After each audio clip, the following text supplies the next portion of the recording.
महाशिवरात्रीला हिंदू संस्कृती आणि परंपरामध्ये अनन्यसाधारण असे महत्त्व आहे. शंकर महायोगी अतुल पराक्रमी असूनही त्यागी विरागी असा आहे.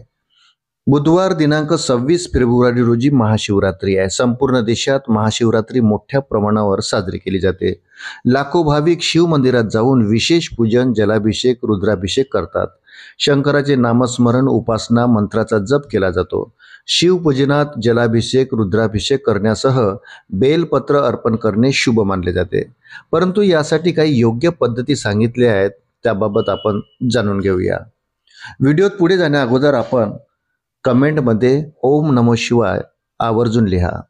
शिवरात्रीला आवर्जून व्रताचरण करून विशेष शिवपूजन केले जाते. महादेव भक्तांच्या सर्व मनोकामना लवकर पूर्ण करतात अशी अनेकांची श्रद्धा आहे.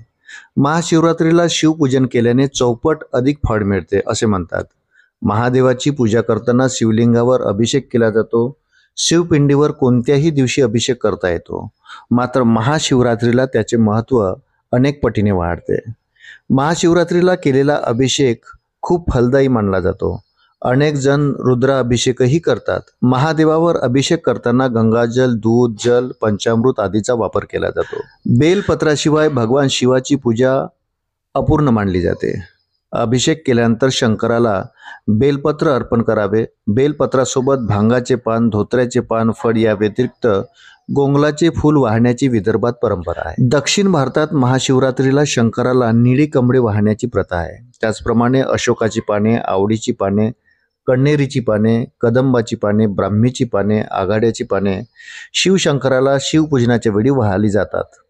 महाशिवरात्रीच्या दिवशी शिवलिंगावर बेल अर्पण करताना त्या बेलाला 3 पाने असल्याची खात्री करूनच ते शिवलिंगावर अर्पण करावे. बेलपत्र हे 3 पेक्षा कमी किंवा 3 पेक्षा जास्त असू नये. बेलपत्र अर्पण करताना ते फाटलेले तसेच खराब झालेले असू नये.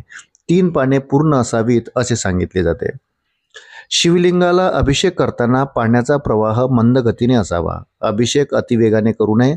तसेच जलार्पण करताना पाण्याची धार छोटी असावी. लक्षात ठेवा, अभिषेक पूर्वेकडे तोंड करून करावा. जलाभिषेक करताना तो बसून करावा. मंदिरात अभिषेक करताना उभे राहिल्यास थोडे वाकून जलार्पण करावे. शिवपिंडीवर अभिषेक करताना पात्राचा वापर केल्यास उत्तम. महाशिवरात्रीच्या दिवशी संपूर्ण कुटुंबासह रुद्राभिषेक केल्याने जीवनामध्ये अपार यश मिळते. तसेच सुख समृद्धी नांदते आणि दुःखापासूनही मुक्ती मिळून सगळी संकटे दूर होतात अशी मान्यता आहे. तसेच महाशिवरात्रीच्या दिवशी जलाभिषेक करणे अतिशय शुभ, पुण्य, फलदायी मानले जाते. शिवलिंगामध्ये वेगळी प्रकारची ऊर्जा असते, ज्याचा मनावर सकारात्मक परिणाम होऊन आपले मन शांत होते. घरामध्ये नकारात्मक ऊर्जा राहत असेल तर महाशिवरात्रीच्या दिवशी रुद्राभिषेक अवश्य करावा. घरातील सर्व नकारात्मकता निघून जाते. त्याचप्रमाणे समस्या, संकटे दूर होण्यास मदत होऊ शकते. तसेच कुंडलीतील ग्रहदोष दूर होण्यास मदत होऊ शकते. ग्रहांचा प्रतिकूल प्रभाव कमी केला जाऊ शकतो असे म्हटले जाते.